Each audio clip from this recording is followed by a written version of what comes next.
Le verre de contact, ça ne date pas d'hier. Leonardo da Vinci y avait pensé dès 1508. Non, mais c'était tout un génie. Il faut attendre en 1888 seulement pour qu'on commence à l'utiliser. Aujourd'hui, il est fait de plastique, il est souple et même confortable. Mais imaginez le verre épais et rigide d'il y a 100 ans. Juste à y penser, j'en ai mal aux yeux. Les lentilles cornéennes existent depuis plus d'un siècle. D'abord parfaitement rigides, elles sont devenues perméables au gaz, puis souples comme de la gélatine. Ces petites pastilles de polyaimant servent à fabriquer les lentilles cornéennes souples polymères de couleurs variées.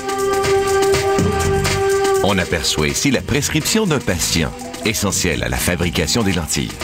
Le processus débute par le taillage, contrôlé par informatique.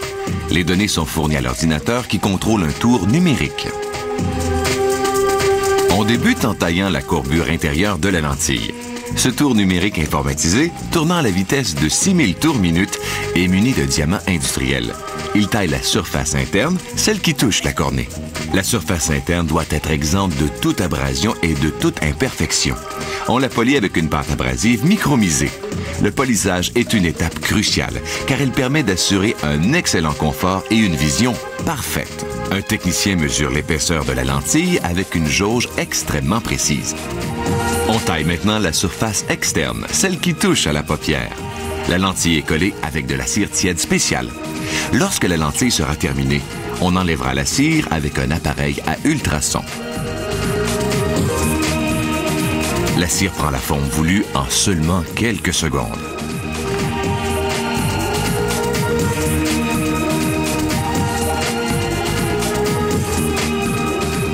Le confort d'une lentille est aussi déterminé par son épaisseur. Elle doit donc être aussi mince que possible tout en conservant une bonne solidité. On commence par tailler le diamètre extérieur de la lentille, ce qui nécessite que quelques secondes.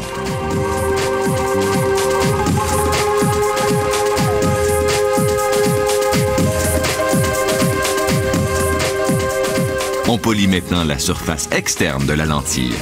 Ce polissage, effectué à grande vitesse, nécessite une pâte abrasive, de l'huile et un petit morceau de tissu de coton et de polyester. Cet appareil polit plusieurs lentilles à la fois. Cette étape ne dure même pas 60 secondes. Tout est informatisé, assurant une qualité irréprochable. Par la suite, un technicien polit les bords de la lentille.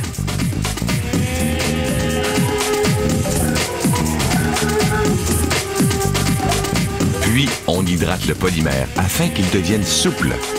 Les lentilles passent 24 heures immergées dans une solution saline à pH équilibré. La lentille se gorge de liquide et prend de l'expansion. Elle grossit jusqu'au paramètre désiré.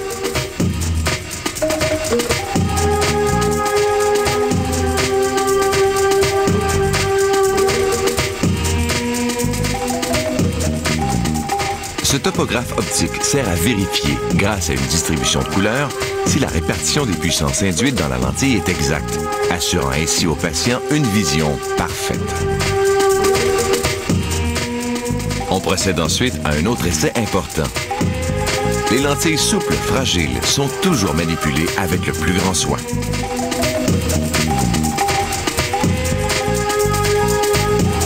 Cet appareil, appelé frontofocomètre, vérifie l'exactitude de l'optique de la lentille.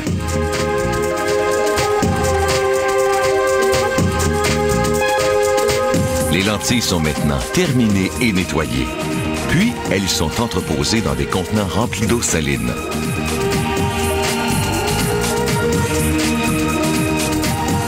Cette petite fiole, celle qu'on trouve chez les optométristes, est parfaitement scellée avec un bouchon de silicone et un autre d'aluminium. Les fioles sont placées dans un stérilisateur à une température de 121 degrés Celsius pendant 1 heure et demie. Le contenant demeurera stérile durant une période de 7 ans s'il n'est pas ouvert. La fabrication d'une lentille exige 14 étapes. Si on exclut le processus d'hydratation assez long, la fabrication d'une lentille ne demande que 15 minutes. On arrive ainsi à en fabriquer plus de 1000 à chaque jour, toutes fabriquées à partir de ces minuscules pastilles colorées.